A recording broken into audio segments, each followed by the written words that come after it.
Hello everyone, আসসালামু আলাইকুম। আমার পার্সোনাল ব্লগে আপনাদের সবাইকে স্বাগতম। আজকে আমি আপনাদেরকে কাঁকড়া রেসিপি রান্না করে দেখাবো। তো কাঁকড়া তো আপনারা অনেকভাবে খেয়েছেন রেস্টুরেন্ট থেকে বা নিজেরা রান্না করে খেয়েছেন।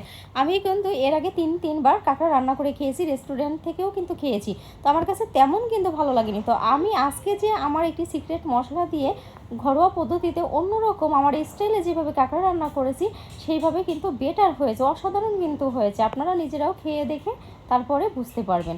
তো আমি প্রথমে কাঁকড়াটি কেটে বেছে ধুয়ে এখানে লবণ হলুদ আমি মাখিয়ে নিব কাঁকড়াটা, যাতে করে আমার লবণ আর হলুদটা কাঁকড়ার গায়ে ভালো করে ঢুকে যায়। তো এখন আমি কড়াইয়ে দিয়ে দিব সরিষার তেল, দিয়ে এখানে আমি আগে থেকে লবণ হলুদ মাখানো কাঁকড়াগুলো দিয়ে একটু ভালো করে ভেজে নিব।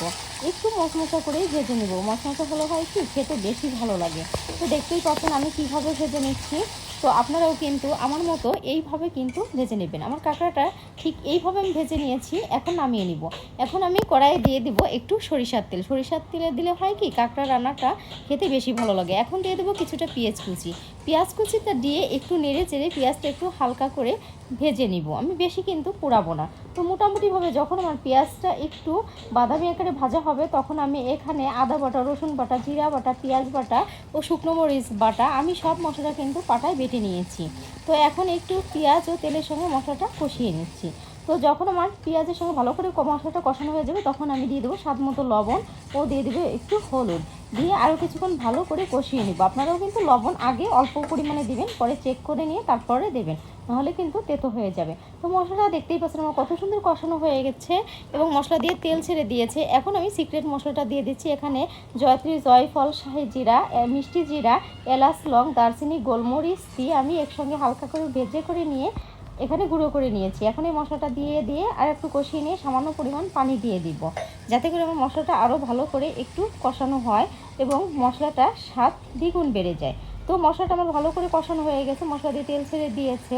তারপরে আমি এখানে গুঁড়ো করে রাখা এলাচ ও দারচিনি সেটা আমি দিয়ে দিলাম, দিয়ে মশলাটা আরও কিছুক্ষণ কষিয়ে নিয়ে তারপর আমি ভেজে রাখা কাঁকড়াগুলো দিয়ে ভালো করে উল্টিয়ে পাল্টে নেড়ে চেড়ে মশলার সঙ্গে একটু ভালো করে কষিয়ে নেব। তো দেখতেই পাচ্ছেন আমি কীভাবে মশলার সঙ্গে নেড়ে চেড়ে আরও কিছুক্ষণ রান্না করে নিচ্ছি কাঁকড়াটা।